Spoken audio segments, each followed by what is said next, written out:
So another week, another Courtney Kemp Q&A, this time breaking all things down episode 7, and in this one, she's teased a big death that's coming when she gave a preview for episode 8. So I'm gonna play you guys the main clips from what she said, and I'm gonna go by character. So we're gonna look at Tariq and his relationships, Monet's problems that she has with Zeke and Mecca, and Kane and Davis McLean, and then we'll come to what Courtney Kemp teased for episode 8. So you guys know the drill. So let's start with Tariq. Or 60Z, will Tariq ever gain full custody of Yaz this season? You are going to have to wait. Tariq is currently on trial for murder, so that doesn't look like that's happening right away, but we never know. Okay, so everybody always asks about pregnancies. Pregnancy stories are not my favorite. We've only done one, which was with Holly. I don't know if you guys have seen, and again, I'm not answering the question directly, but Tariq has had a lot of condoms in various drawers in his room, and I will leave that. So I thought these two videos go hand in hand, because I don't think we're going to see Diana, Lauren, or Effie getting pregnant, because I think it's way too early for this to happen. And if you think about it, Tariq is trying to parent a kid anyway with his sister Yaz, and he put himself in this situation when he killed Ghost and sent Tasha away. So this is him trying to step up and be more than just a brother. But how does Sax feel about Tariq now that he's having to work for him? Well, I think it's changed over time. I think originally he probably felt bad for anybody associated with James St. Patrick. And then when that's gone, when that whale is no longer available for me to hunt, and Tariq comes on the scene, I think it's a way for me to sort of get it. I'm not getting the Moby Dick, but I'm getting the son of Moby Dick, which is good. And so I think it's kind of that same dog with a bone originally, but now I also feel like I've started to kind of see what he's made of and see that it's not just about him. And you know, with James St. Patrick, it was like he had this mess with Angela and with some of my other people that I knew those deaths were because of him. And so it was muddied and it was personal. With Tariq, it's like he's looking out for his sister. He's worried about his mom. So I think I have more of a softness. Like you just saw that scene with me and Quincy, who I love Quincy, but she, you know, she's kind of saying, listen, this kid has good in him. And and my question is like, well, does he want it? And she's like, yeah, I think he does. And so we're both hopeful that he can be different. Sax and Tamika can be hopeful all they want, but we all know the path that Tariq is going down, because this is the path he's chosen, and it really is going to end in one of two ways, either him ending up in jail or ending up dead. But he also did say he found another way. So let's wait and see, because Courtney Kemp did tease that she's got around 6 seasons in mind for Power Book 2 Ghost, but she's no longer the showrunner, so let's wait and see. But will Tariq grow to become more dangerous than Ghost? With this murder, he will grow to be more dangerous than Ghost. I don't know that I believe that Tariq is more dangerous than Ghost in like the more like in the sort of street way. I do think that Tariq has almost a better ability to hide in plain sight in some ways than his father did. And I do think that he can learn. He has a whole life ahead of him. Remember, Ghost is not going to have access to the same level of education or the same level of help. What's interesting is in all those parallels, Ghost is Tariq and Tommy is Brayden, which is wrong entirely. But in all of those, one of the things that is really a difference between Tommy and Brayden is that the way that Tommy could help Ghost was all like physical. It was all force. That's why the episode, the spinoff is called Force. It was all about physicality. It was all about, you know, mass times acceleration, really. And Brayden is really well connected. Brayden has, because of his family name, he's able to move and do things that Tommy never could have dreamed of. In the same way that Tariq has access that Ghost never could have dreamed of.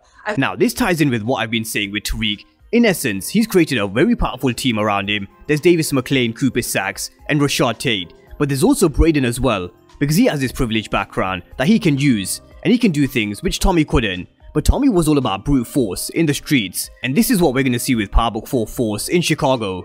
But with Tariq, he has access to a lot more than Ghost did, from his education to people like Rashad Tate, who has so much pull and influence, and we saw how he got Tariq bail from a charge against killing a cop. Now, she also teased about Tariq and Kane and whether they can be friends, but I've got a whole separate video coming on this already tomorrow. So let's move on to Monet, Zeke, and Mecca next. Will Monet ever tell Zeke the truth? Do you guys understand why she didn't tell him the truth this time? I mean, she had an opening, right? I mean, Dante kind of forced her hand. Dante Mecca kind of forced her hand. My mom and I were actually talking about this as my mom just watched 207 with me, and she was saying, like, why is he doing this? And I was like, well, because he's trying to get into all areas of her life, right? She shut him out. She said, I don't want to do this. My husband's home. I need to focus on that. And what happened instead? It's your boy. Mecca was like, you know what I'm going to do is I'm going to actually meet your husband, and I'm going to go meet Zeke. So he does a lot. As the kids would say, he's doing too much.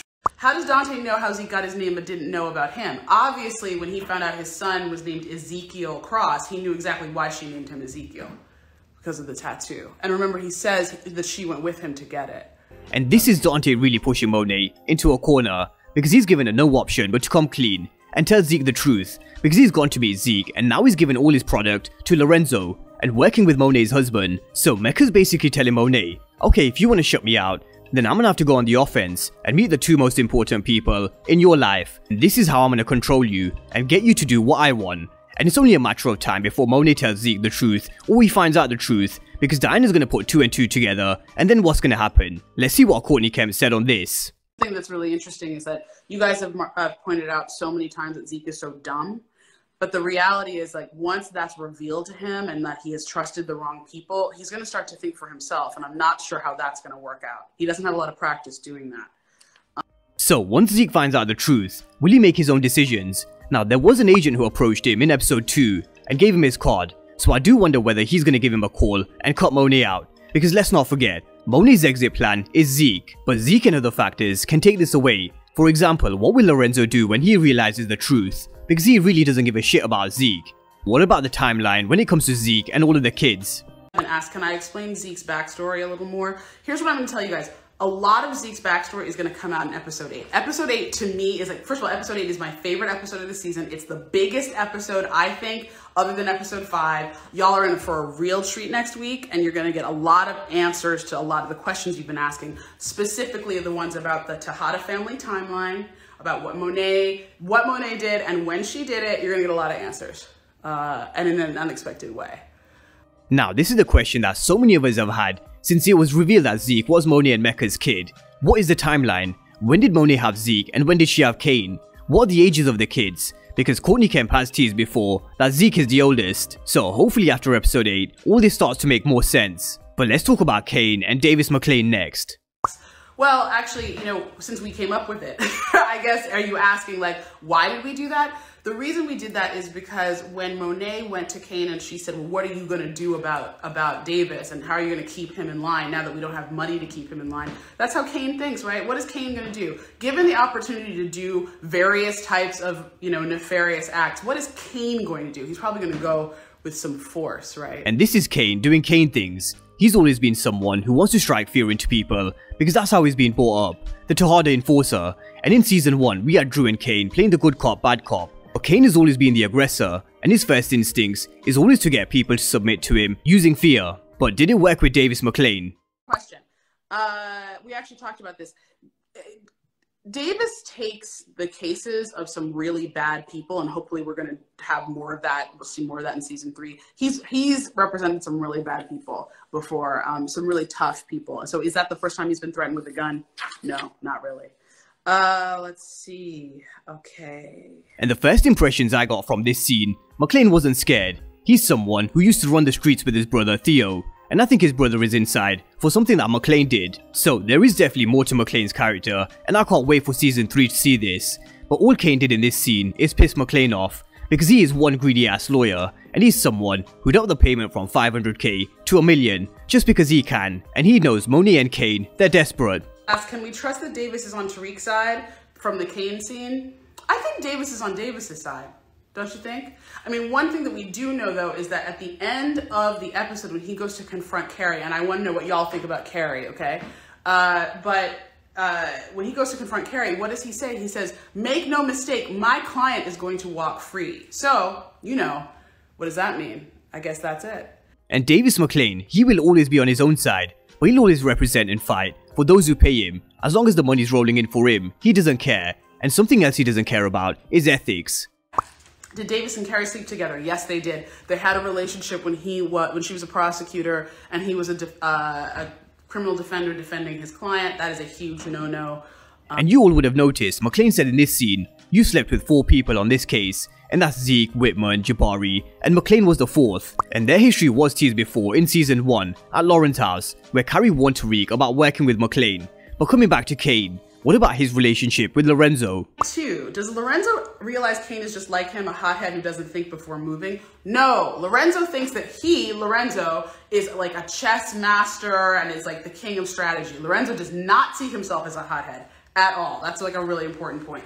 Kane doesn't see himself as like Lorenzo either. There's a lot of disconnect between those 2 people. So Lorenzo definitely doesn't see himself in Kane. He's always preferred Drew anyway. He wants Drew to take over the family business because he's got everything. He's calm, he can make decisions, and he can handle himself in the streets. But one issue with Drew is, he has a huge weakness, and that's Ev. And he really should have pulled the trigger in this situation, because Ev is someone who knows too much. But I'm gonna leave you guys with what Courtney Kemp said for episode 8, and she teased a big death. So I want to give my prediction just before I play the clip. Now, I've never had a good feeling about Carrie going into this 2nd season anyway, and the way things fell in episode 7, with her secrets coming out, and her saying her career is over, and with McClane threatening her that she's playing a very dangerous game at the end of episode 7, so I do think her time is coming. But who knows, it could very well be someone else, because we all know how power love to twist these things. But I'm gonna leave you with Courtney Kemp's preview for episode 8, and drop me your death predictions down below in the comment section. What I'll tell you is that this episode, episode 7 was kind of like the gateway to like the last 3 episodes of the season. Those of you who are real Power fans know that episode 8 is always really intense, right? Hit me in the likes, you guys know it. Real fans know that episode 8 is always really intense and always involves some big death. You are going to see a really big death next episode, and you are also going to see a few secrets revealed. And so, not a few, a lot of secrets revealed, It's going to be a big episode. You're going to have to watch, it a number of times, I think. I think this is going to be probably toward the end of it. Try not to have water in your mouth because you might spit all over your stuff in your living room and you'll be mad. Okay.